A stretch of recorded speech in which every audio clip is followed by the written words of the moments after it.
Hello, and welcome to another episode of Industrial Strength Podcast, a podcast more focused on the industrial fire departments and industrial hazmat responses. My name is Jeff. Enough said. With me are Stephen and Randy. Hey, everybody. Hi, Randy. I've been in industrial fire service for a long time. Feels like my pension.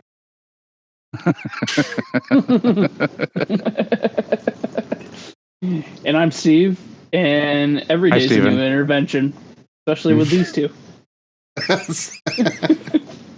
It's not an intervention until you walk into a room and there's a bunch of people seated around in a circle.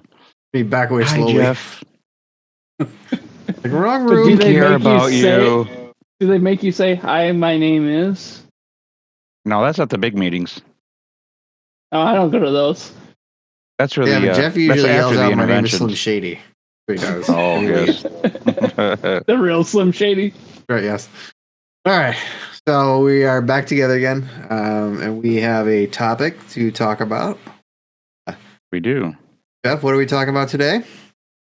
So, really, part of an industrial hazmat team is dealing with hazmat inventory management. Managing anywhere from all of your inventory to the hazmat materials throughout the sites. Agreed, yeah. For us, it's more than just warehousing. We are in a facility where you have laboratory housing and for all areas that focus as well for inventory. Yep. And there's a lot of different like systems. I don't know if that's the right word, but I think like SAP is one of the most widely used systems. Yep. It is, and it's a good one for inventory management, but there are some limitations like with that system. So when you have something that's like a peroxide forming chemical, it's hard to put in sometimes nuanced expiration dates for specific chemicals based on their property. Or you might have an expiration date or something. Some of these peroxide formers, once you open them to even sample it, reduce that 12-month expiration Down date to a to 3 6 months. month. Or 6 or okay, 3. is it- yeah, okay, depending on that one. Yeah, Depends. sorry. Yeah. Yeah. So, and that's something that isn't easily identifiable in MAP or SAP. SAP is, once again, a great thing. Yep. So does SAP allow for the SDSs to be attached to that chemical? That's a very good question. I feel the answer is no. I feel it is literally a inventory management. Okay, so that's another limitation then. Yeah. I know it can run a lot of different reports, but I don't think there's a way to attach data sheet. But again, SAP is one of those things that it's so big, and it's all based on what functions of it your company decides to use. Yep. There's functions out there that we'll never touch. Sure. But then, as far as SAP goes, it has inventory quantity tracking. Mm-hmm. Or even inventory. All right, so if you have 5 barrels in this building, 20 barrels in another building, is that tracked? As far as I know, the answer is yes.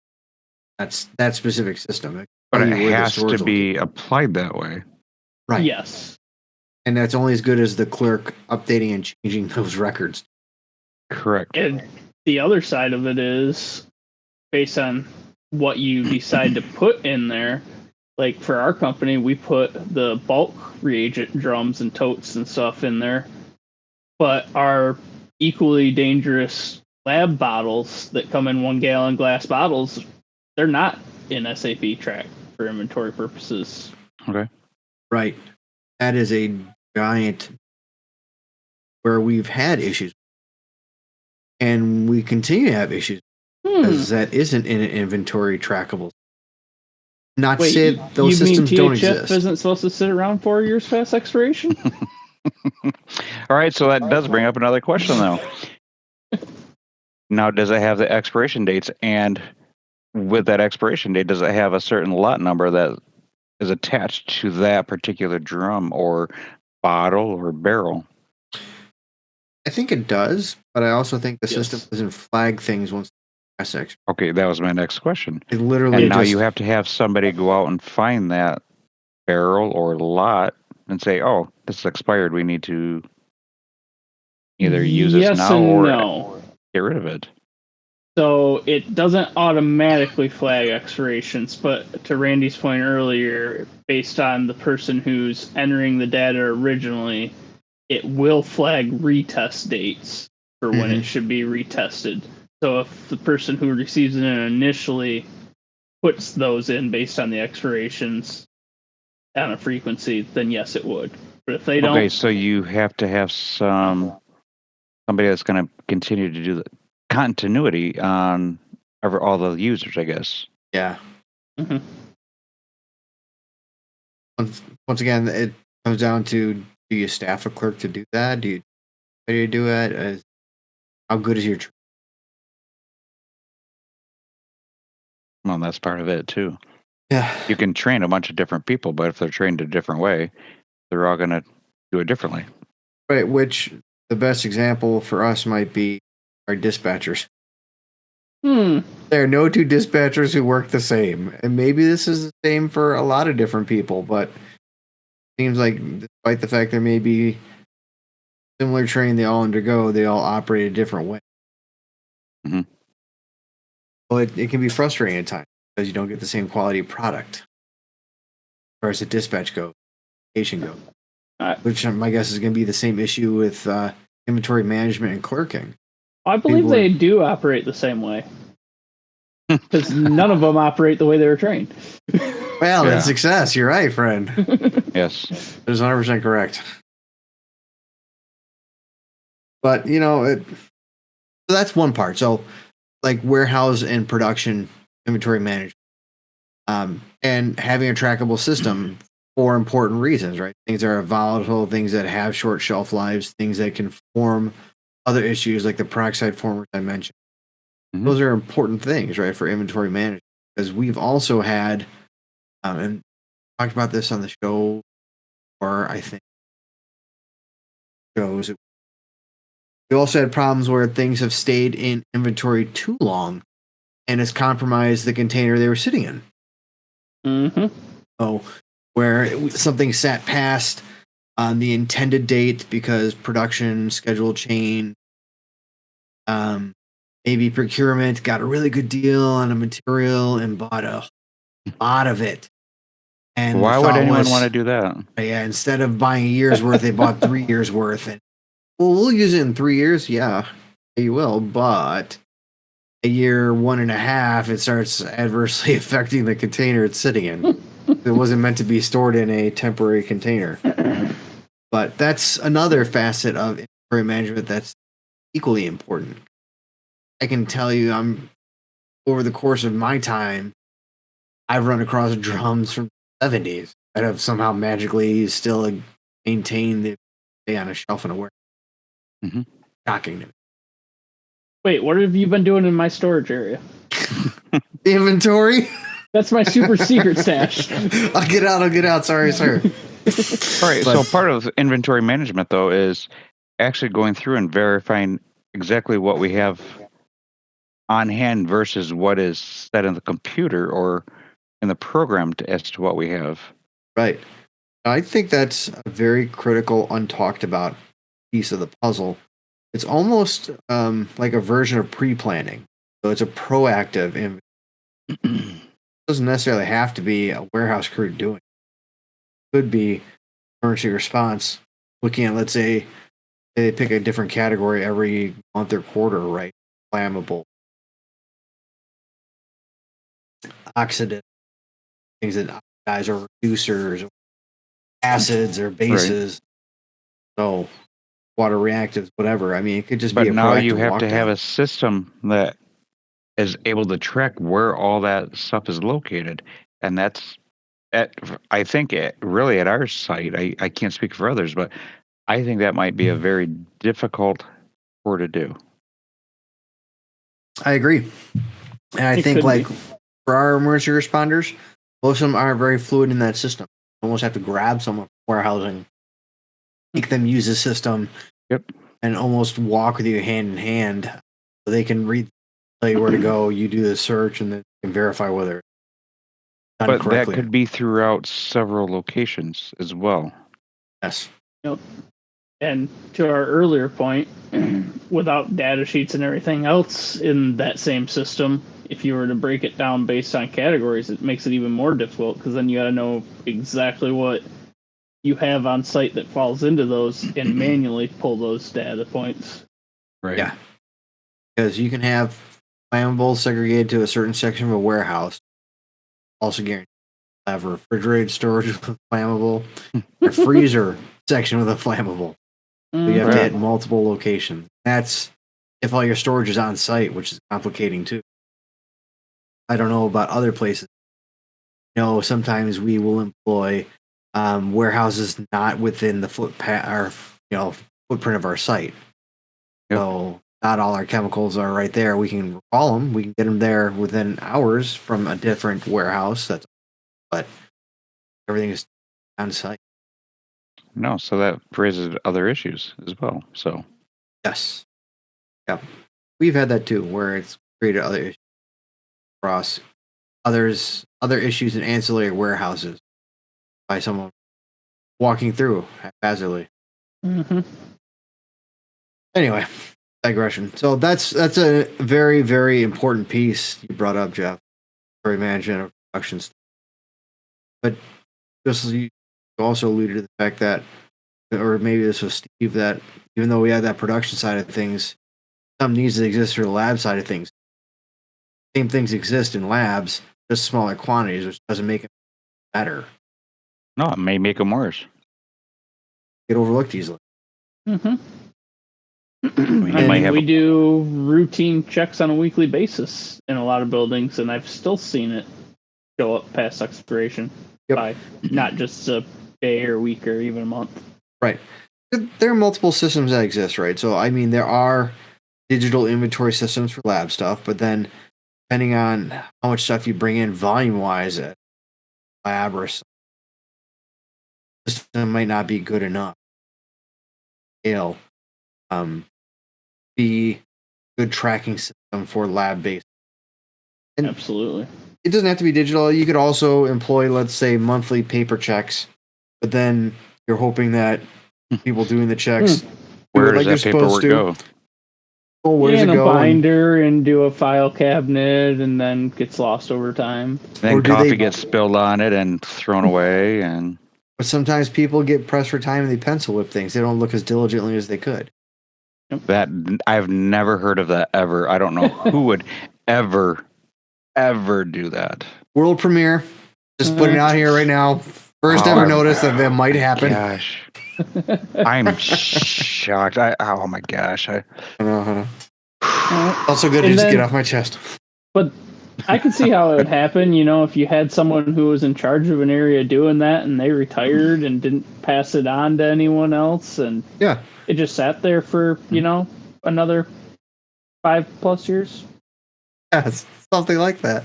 That could also just be as easily as could be a ancillary lab that gets used once a month or once a year, same kind of thing, right? Because of specialized equipment, you put a bunch of stuff in there, supply it, but if it's not used that often, it can get overlooked. It may not be part of a monthly inspection schedule. Right.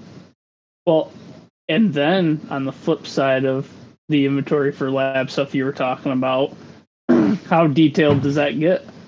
Is it just per area of your site, or is it for the whole site entirety, or just what's already been transferred to your company's possession within the site when you have a third-party vendor on your site holding some of those supplies?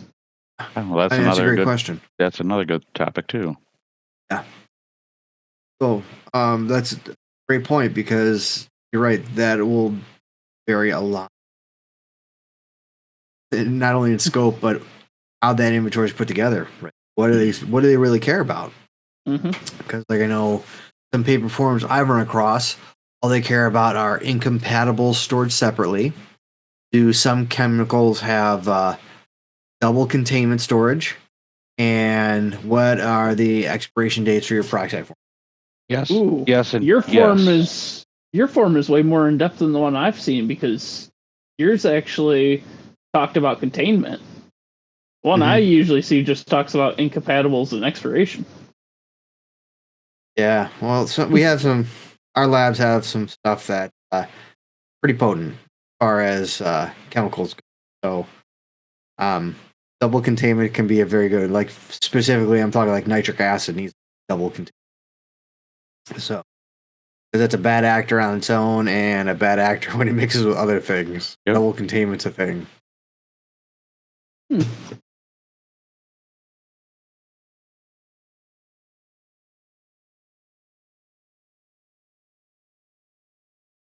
Here's the problem.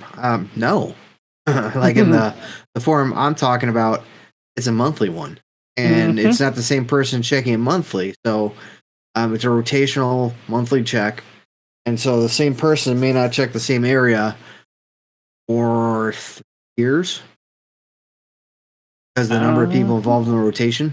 I could top that one with we're also a monthly, and due to the number of people involved in it, chances are in a 10-year span you might see it twice. Then you put in the turnover ratio of personnel, and a lot of times people have never seen it or only do it once in their career. Right.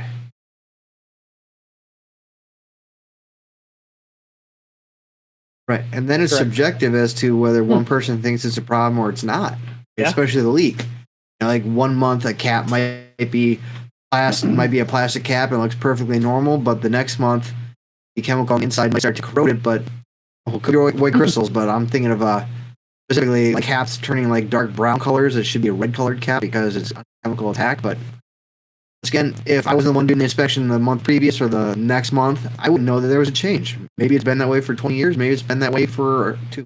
I don't know. And then on the flip side of it, you could see some residue underneath the cap on the outside, and depending on if you were the one to do it before or not, that's up to interpretation. A lot of people are going to go, somebody must have just used this and didn't do it that clean before. Didn't bother wiping it up. Right, could be. But you could have your cap completely disintegrate, and you never know. Right, and that'd be a problem because some of the things that we have are like eyeball. Which, if anyone, for any of our listeners, just look up Dibal, Dibal, Dibal, Dibah. It is phenomenal. I'm not but I recommend looking it up in a swimming pool. So inventory management is important.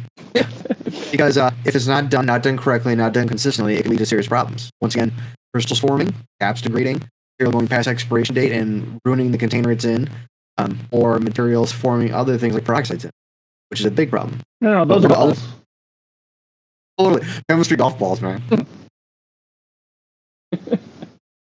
I will go on record saying somehow I wish our department handed out ribbons or medals for shit, because that is a call that should garner something. I did, buggers. Yeah, lots of them.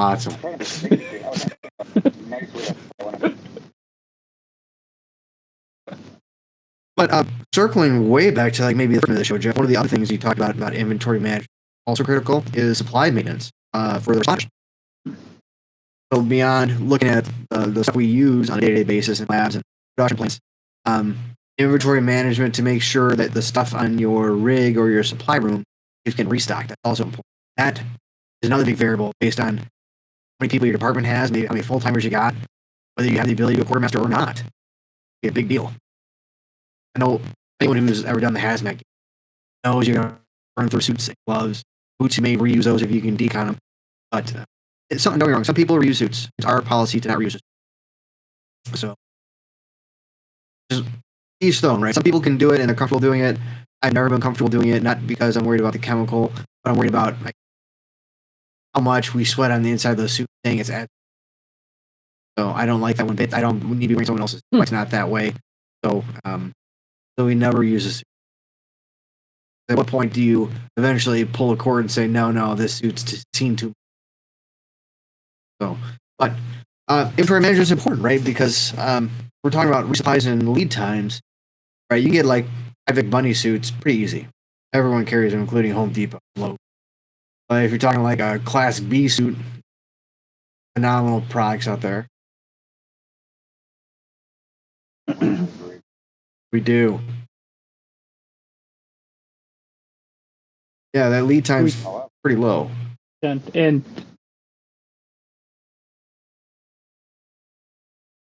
Yeah. Hmm. I was also thinking sometimes level A's, depending on what's happened around the country. Yes. So, because I know sometimes we've been hit with, well, you can't get a level A for 4 months. Hoping you can find a partner you can borrow some from. But yeah, inventory management is a thing, especially maybe considering how many you should have on hand. Just Yep.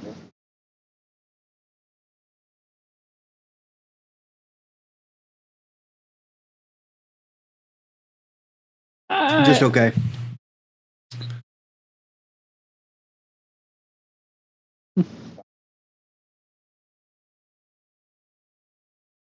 I think the system we have in place works. We very rarely run low on, but there are certain times when we've had back-to-back multiple calls in a month with level 8. Now we're down to like just what we have on the truck. We can have another call and then we're out.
That's a good. Ooh, good I can question. answer that one. We have. Go, Steve. Go. We have a Randy. Yes. Everyone needs a Randy. Easy button. Everyone can use a Randy. Yeah. Boots in a stock room for level A's, like that. For level B's, we keep far more. And so we tried to do that. Not only that, but we tried to be cognizant of lead. One of the other things we've done that's worked out amazingly well, and like, is we've partnered up with a municipal hazmat, and we have got together. We work well with them, like hand in hand. We've harmonized our inventory. They use the same level A's that we, which is really nice because now if we run low, we know where we can knock on a door and see if they have something to borrow. Because yes, typically our call volume is higher than I'll say we'll be knocking on there. We're probably in real trouble if they're knocking on ours. Right. Well, we'll know about it because there's a majority of us on their team too. There's some crossplay. It is, but either way, it. Right. Well, and that happens. I mean, literally just today. But even so, sometimes I asked one of our guys happen where you have a call or a secondment down at the station to do a check on pack everything away and forget to reorder respirator the stuff.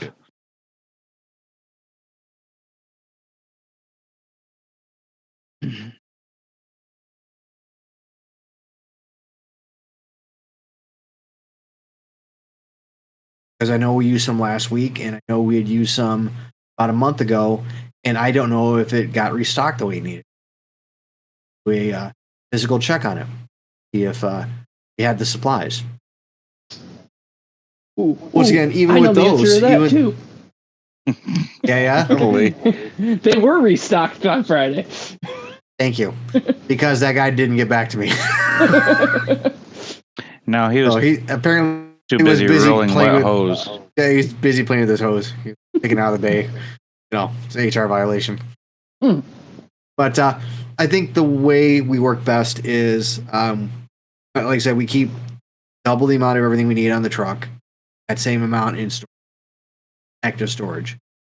So really, we have enough stuff on hand for call, All right. and we have quick supply lines. All right. So let me throw a wrench in this whole equation, Randy. Yeah. If something was to happen to this Randy guy Yeah. and somebody else had to take over, is there documentation on how this could be redone? Or is this yes. all in this Randy guy's head? Well, I that would be awesome, but no, Randy's mental capacity not the great. Randy likes writing things down. So that is a great question, and we have an inventory sheet that we make, a paper sheet, and it tells you what those supply levels. Because once again, every year we physically hard count everything to make sure we didn't have everything on hand. And certain things like level A's, we catch and pressure check if we still have level A's from the previous year to verify they're still. So we have a physical inventory sheet that tells us how many suits we should have on the truck, what type, A's, B's, C's, and then how many we should have in inventory. So that way, we do come up in arrears to every year for different items. Last year, for whatever reason, ratchet bit. Somehow one of the things that came up missing. Yeah. So maybe someone's doing a personal project. I don't know. But this inventory management that we have, a paper system, has worked out very well for us. So make sure we make. All right. So also, go ahead, Randy. No, go ahead. As I say, also that whenever we do the yearly check on the level A suits, we also pull out all our eyeball, starting to look like the boots that we reuse in decon. We've also said, hey, look, these are starting to look gross. Just need a straight replacement. We do. I agree. But now let's, for the sake of conversation, you're saying paper sheets. Everyone knows what happens with paper sheets. What do you do with those paper sheets? What happens if you were to spill coffee on these paper sheets? Or where do they go once they enter your desk? That's why they're backed up in his head. That's an excellent question too. So those sheets, once they get collected, go through all the sheets together as a group. I collect them all, and then they get scanned in and they get stored. So that way, in case we need to look back on previous years to see how many, let's say, suits we went through, 20 or something, or we want a 5-year running total of how many suits we've gone through to build an average, or it's an internal audit, or it's an OSHA audit, or whatever kind of audit. I want to see your records, or blah blah blah blah blah, or I want to see the records proving that, heaven forbid, someone got hurt in a level. To prove that this suit was pressure checked and was good. Those records get scanned in, and then it's searched. We have it was good SharePoint until site. the check valve got put in backwards. Oh boy, that happened. Yes, that was a oopsie during a pressure check, yearly pressure check. That turned out bad, but it didn't turn out bad. It could have turned out bad. Right, it could have turned out bad. It turned into an emergency situation, which everyone walked away with fine. But all right, so Randy, where do these get scanned into? You say it's searchable. Who's it searchable by? So typically fire department members. So we have a SharePoint site for our fire department. We have a repository of documents for Hazmat. And then we keep them there. In addition to that, the chiefs who typically get pulled into audits, they have digital copies that they pull from the SharePoint. And so pass them in. Sometimes when they can't find it easily, I get called. then I have to produce said documents. Yeah, fair enough. I'm just saying, if this so-called Randy was to leave the company, let's say, Yeah. and I know where all this stuff is. I'm just trying to for other think people, of right? questions So that other people may have the questions for. So right. How do you build this inventory system that's auditable? Which is a great question because it's going to happen. All I know is you're speaking hypotheticals here because this Randy is never going to leave. Come on. Never enjoys it so much. I hope at least this not Randy until guy we never all leaves. leave. Right, I'll shut off the lights. I got you guys.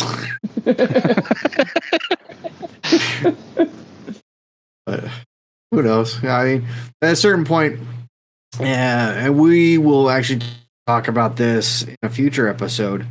At a certain point in careers, you lose people, right? So we're going to talk about how to deal with loss, emergency response service, loss of people. But lots of people. This theoretical Randy could move up, or could be demoted, or who knows what could happen to him, or maybe he gets a sick job offer out of state and makes banks. But I'm gonna drug this so-called Randy, and then I'm gonna make him take a piss test and fail it. You don't have to worry with that. Randy drinks the Kool-Aid. He's like, perfect. But as people move on or move up in careers, building that system is important because one of the other things that's important is making that system known to everybody, not just one person.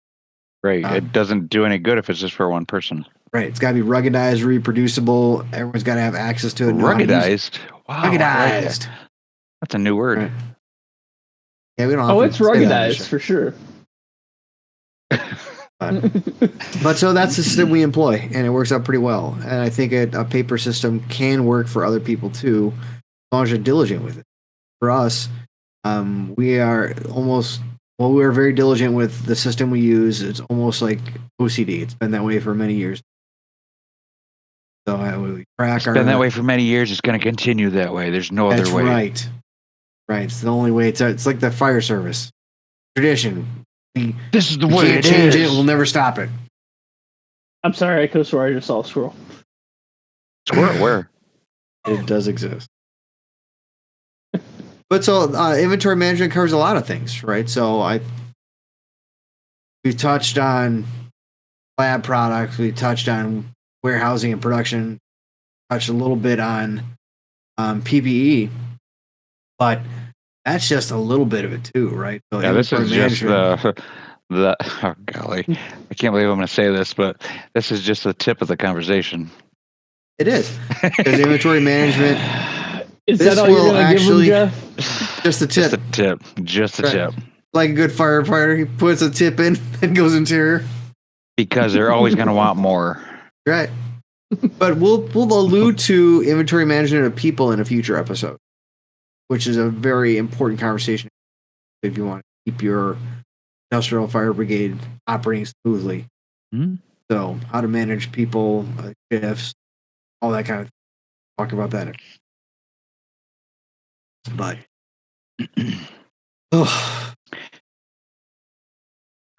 I think that pretty much covers it for this portion of inventory.